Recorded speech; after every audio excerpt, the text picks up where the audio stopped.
नमस्कार. आपली बातमी या डिजिटल बातमीपत्रात आपण सर्वांचे मनपूर्वक स्वागत करतो.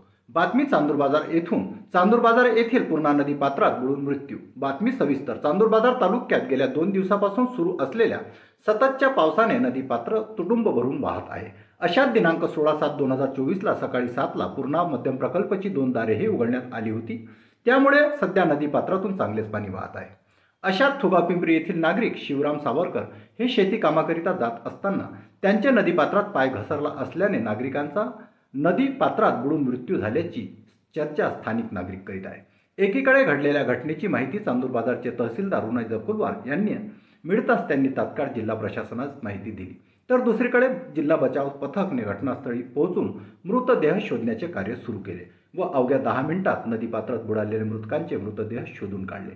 यावेळी घटनास्थळी चांदूर बाजारचे तहसीलदार रुनाई जकुलवार समेत नायब तहसीलदार प्रथमेश मोहोळ सह तलाठी व इतर अधिकारी व कर्मचारी उपस्थित होते.